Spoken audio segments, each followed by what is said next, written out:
Hello, hello, hello, and welcome to The Connecting Point. I am Dr. Marcy, your facilitator for this discussion today. And today I am joined by one of the most talented people I know, Mr. Rodney Allen Jr. Yes. Hi, Mr. Allen. Hey, Dr. Simmons. Thank you for having me today. Well, it is my pleasure, of course. But before we get too deep into the discussion, I always have to tell the connecting point, Rodney. And the connecting point here is Rodney's dad, believe it or not. Oh, yeah. Okay.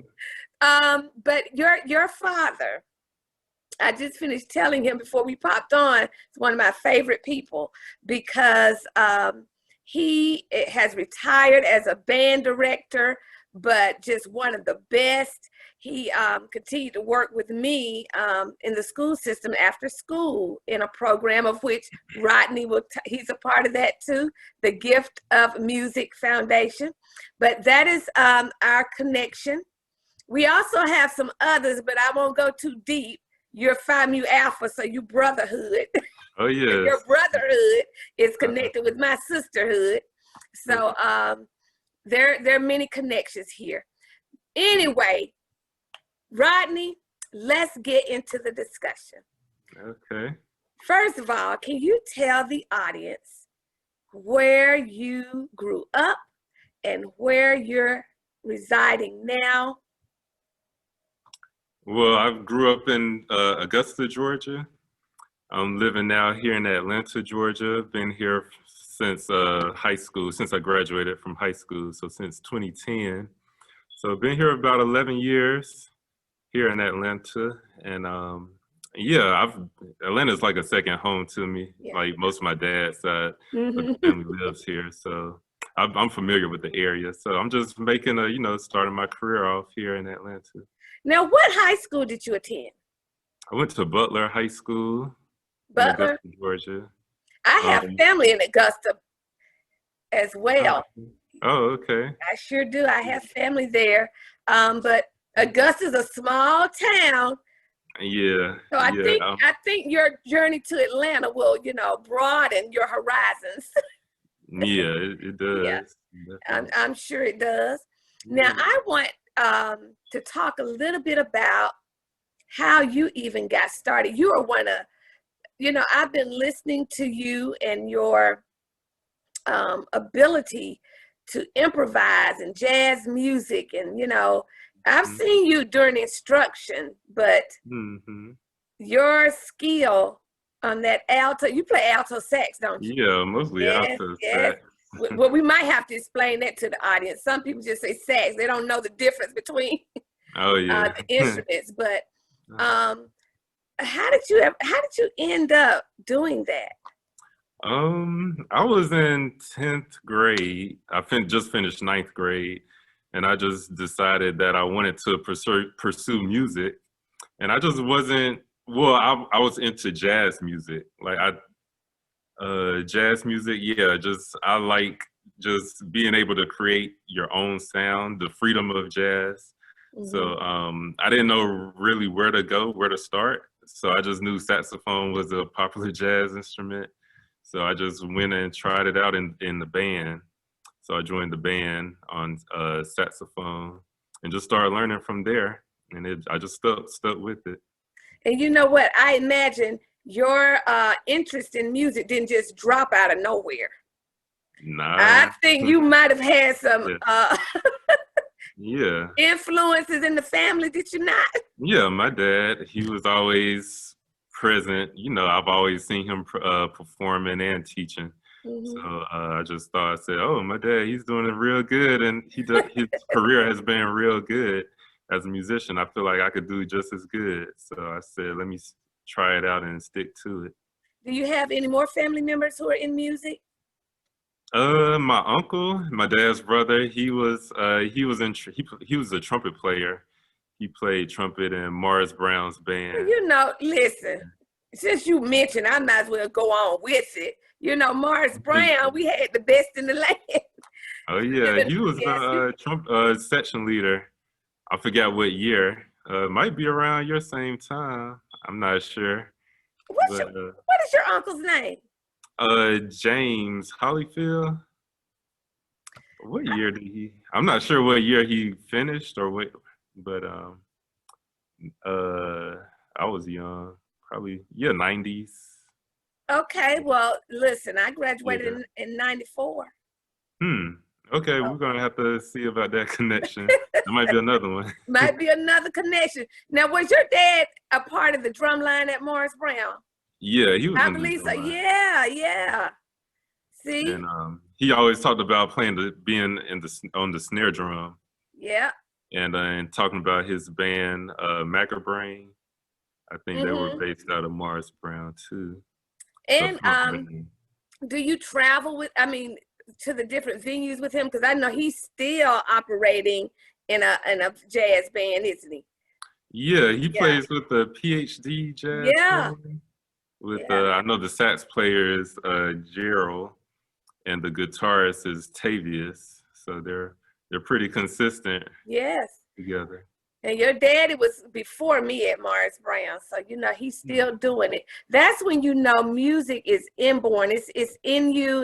You breathe it and you live it. You wake up, you go to bed, and it's music, music, music.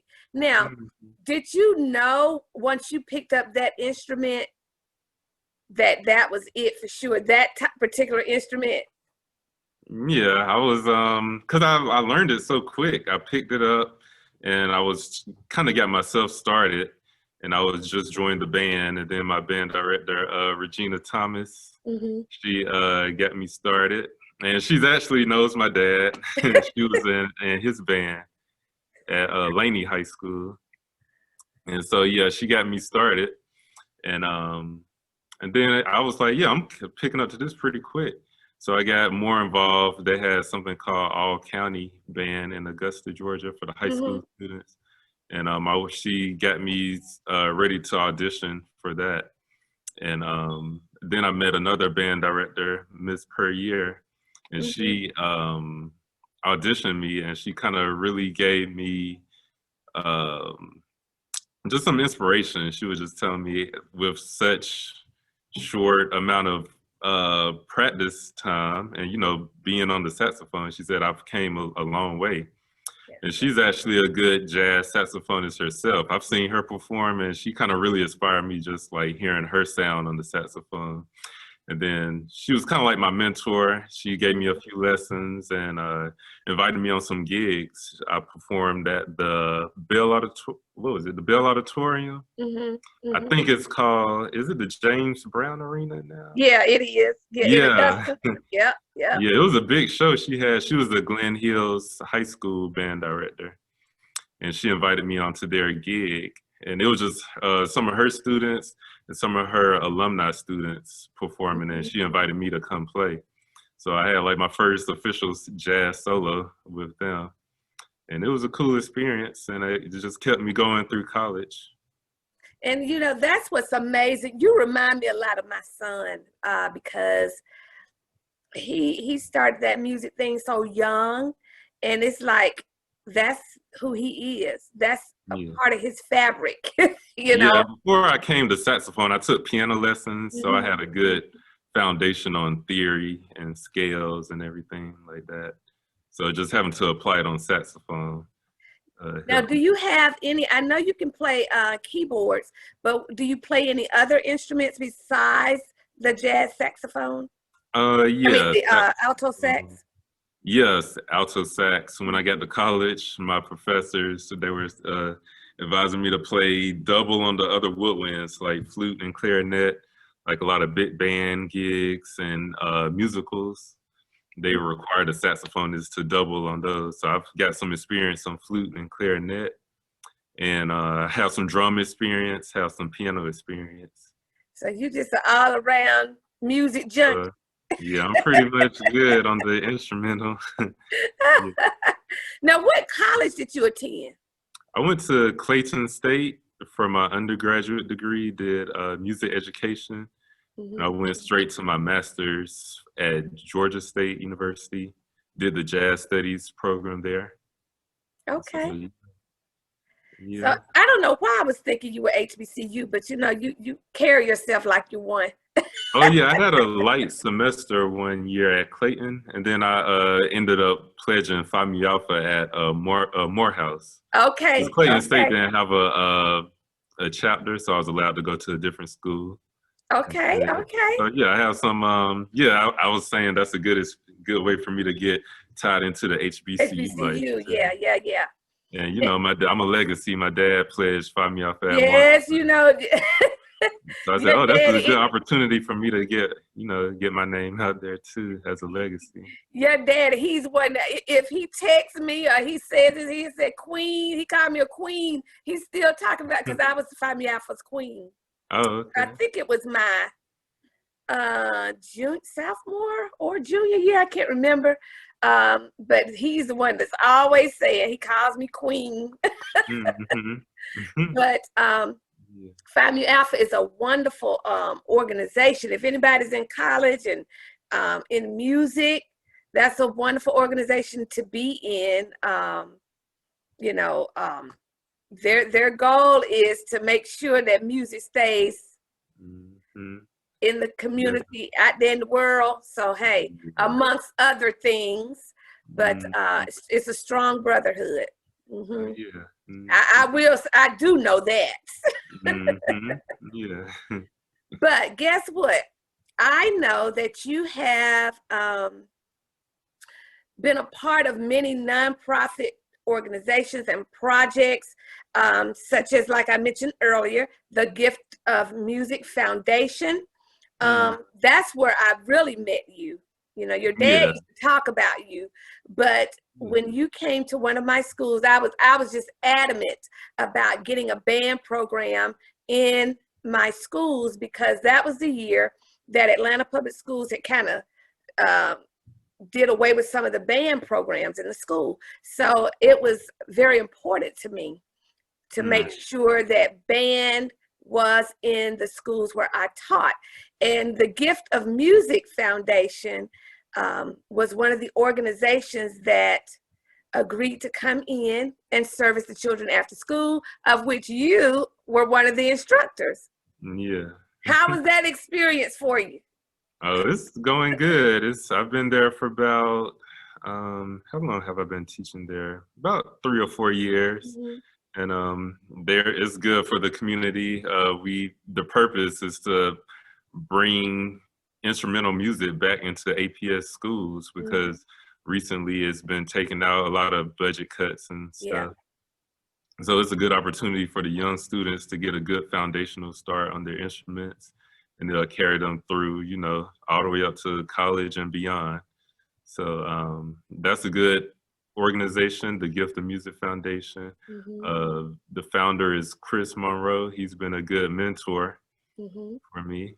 And I also work for the Atlanta Music Project. Yeah, yeah. Tell And us a there's little a more about similar that as organization. well.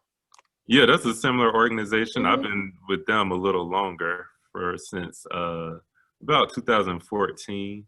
Mm-hmm. And I met them while I was at Clayton State University. Dante's Ramo and Aisha Moody now, they were the founders. And then they kind of, were good influences on me when they came to visit my school and they spoke.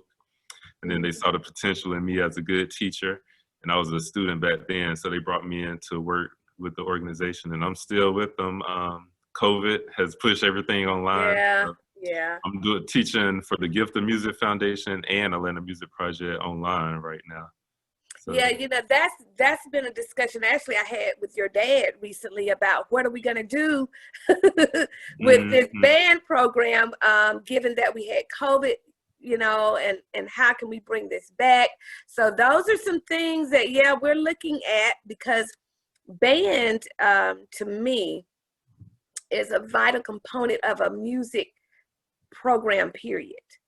And so if you're having high school marching bands, which we do have those in our community, you know, how are you going to prepare those children if you only start them in middle school? They should be starting at the elementary level and moving on through matriculating through middle school programs.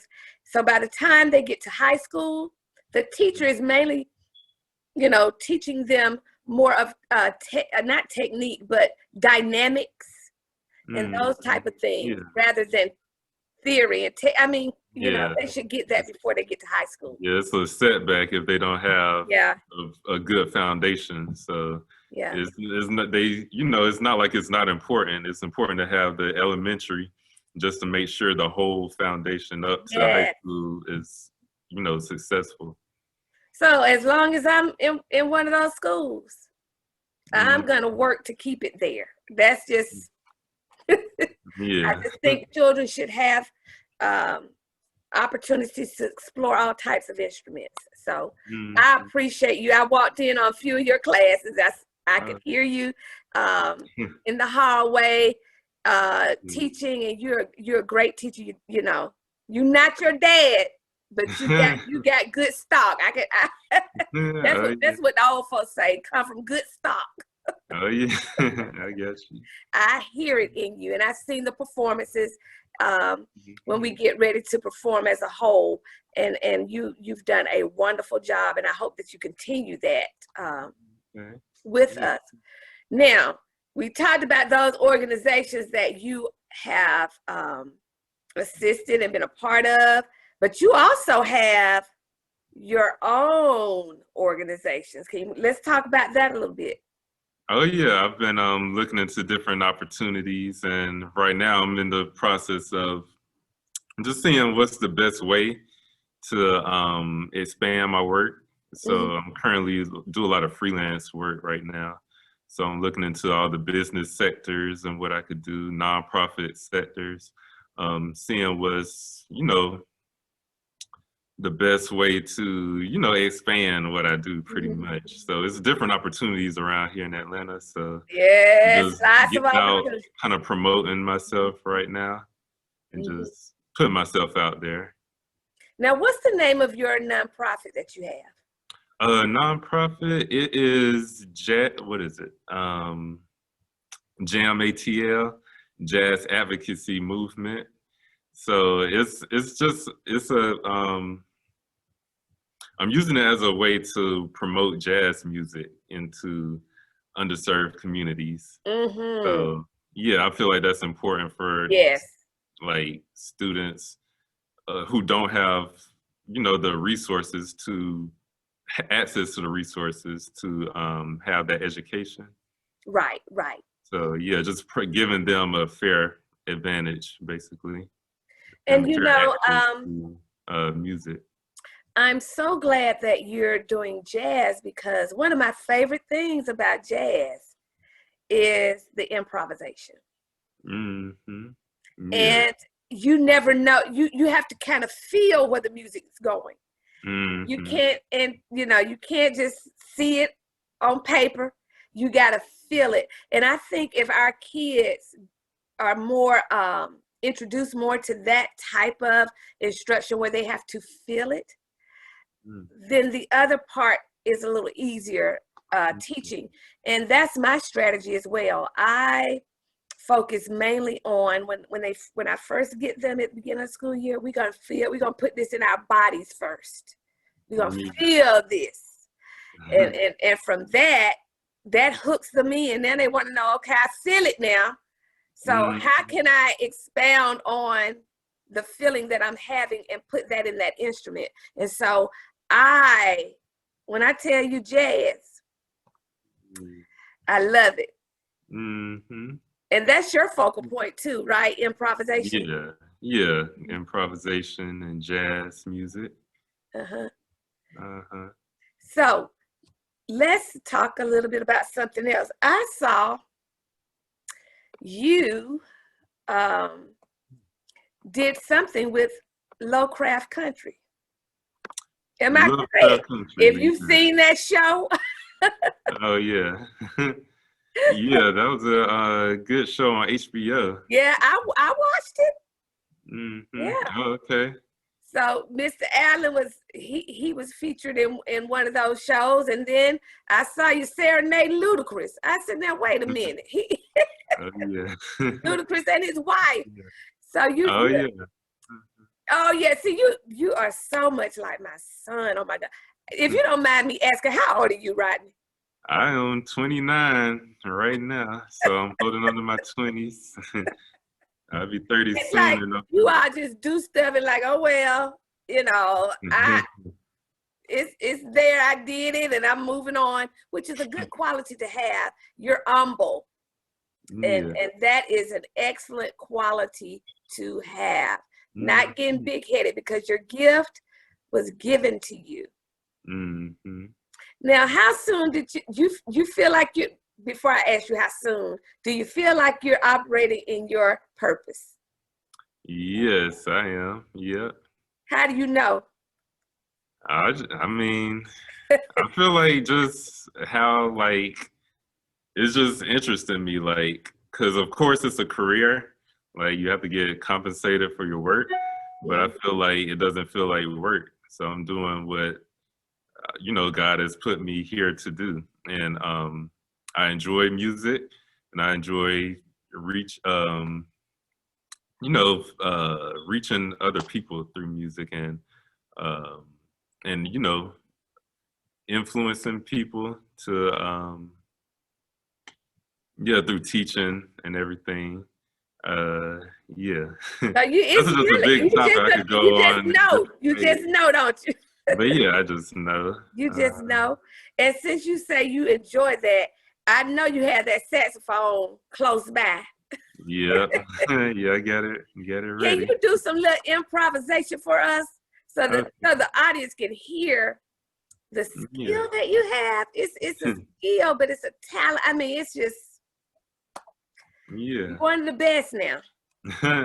All right, yeah, just with all my experience, let's see. Yeah, music, you could just convey different emotions with music, and especially through jazz, you could improvise and really be yourself. So I've done this before. I'll probably do something mellow and nice, Mhm. and then try to raise the intensity and Okay, try to tell a story that way. go And ahead. this is all Tell just the on the story. just on the just random right now. Okay. So let's see what we have.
So yeah, I try to Wow. um, a Very little nice. soft in the beginning, and I Very just nice. started exploring. Let me ask you, what are you thinking about when you're improving?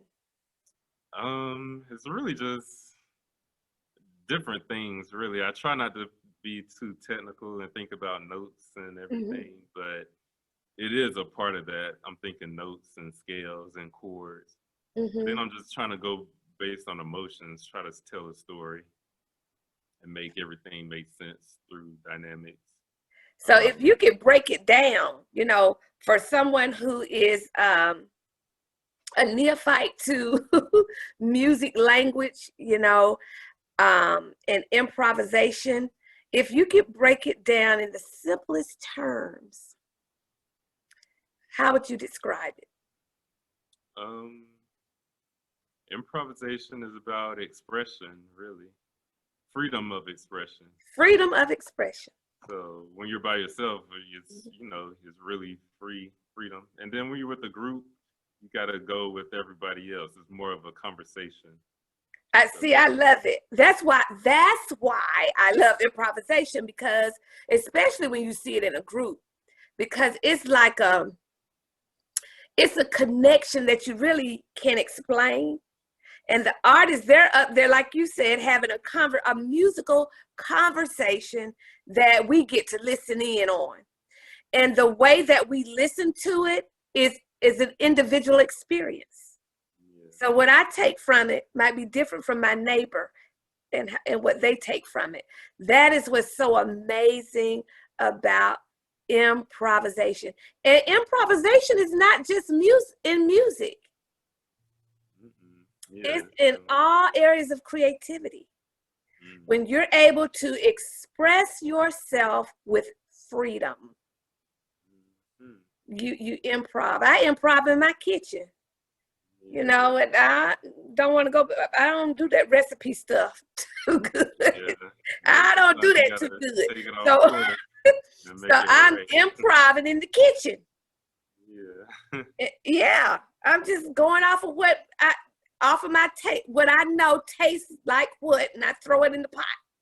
Yeah. So you gotta just trust what you know. Yeah, you're trusting what you know. Yeah. And I'm putting this in. Everybody else don't know the best way. Yeah, I'm putting this sometimes in. Only you know what's best.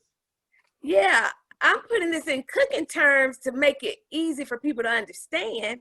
You know, those people who are I say who don't really cook well, is because they don't know the taste. Yeah. Of what, you know, of the seasonings that they're using or whatever. Because if you know the flavor and the taste of something, you know what goes well together and what doesn't. Mm-hmm. And it's the same with music. It's the same with hairstylists. Mm-hmm. You can sit in the chair. I do this all the time. I said, do what you feel. Now, sometimes I've gotten out of the chair and didn't like what they felt. Oh, yeah. Yeah, I also cut hair myself. I do. I cut hair on the side. Oh, really? You know, sometimes clients tell me what they want, and then I say, okay, well, I see. I just do, then I do it the way I see it, the way I see fits them, and then they end up liking it better. So yeah. So it's in all areas of creativity, going by your instinct and what you're feeling, your emotions. Oh, that's good stuff right there. Yeah. That's good stuff. So listen, this is the connecting point where and I didn't mention this at the beginning, but this is a platform where creators connect to inspire, share their ideas and stories to hopefully transform the world through raw, unedited talk. And so hopefully we leave some nuggets with you and everybody who's watching to understand that we're all creators somewhere, and the terms that we use can be integrated into different platforms or different areas of creativity.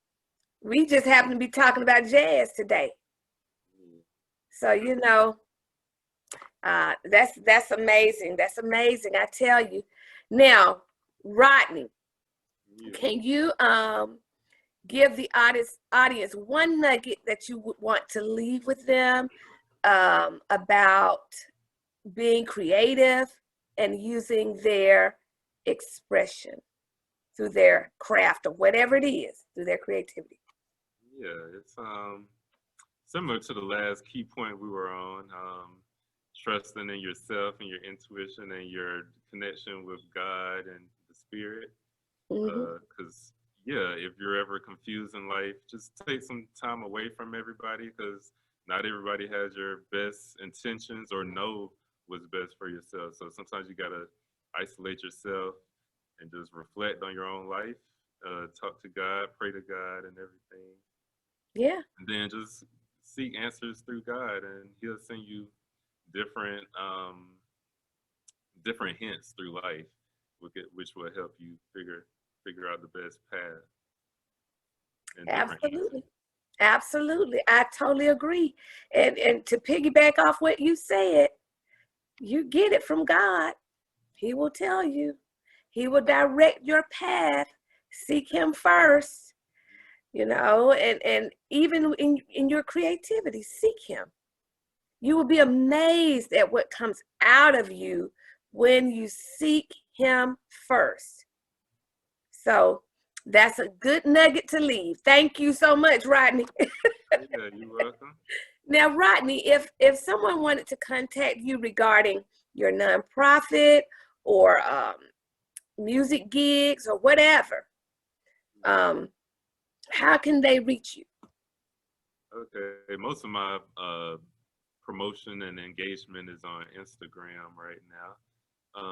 My Instagram name is RJ_music9, or you can email me rallenmusic11@gmail.com, or just Facebook, Rodney Allen Jr. Yeah, or just Facebook. Yeah. If you have too much difficulty, ask me. I'll lead you to them Okay. in some kind of way. But like I say every week, if you would like to come on this platform to share your ideas and stories, to inspire someone, or to, help transform the world, if that is a goal of yours, please reach out to me at integrativeartscreations.com, or you can go to Facebook, Integrative Arts Creations, Twitter, Arts Integrate, Instagram, Integrative Arts. And we also have a platform for creators, a private group of creators called the Connecting Point for Creators Group. And all we do there is we celebrate each other. We collaborate. There have been instances where, one creator will see another one and say, okay, we can do something together, and it becomes something bigger. So it's a platform for that as well, collaborating and networking. And it's also where we leave just some nuggets of inspiration daily to help us to continue to operate in our creativity. And so we would love to have you look it up, the Connecting Point for Creators Group. Rodney, thank you again. Tell your dad I said hello. Yeah, thank you. And I am looking for great things for you. I just see it. You're moving, you're humble, and God is going to open many doors for you.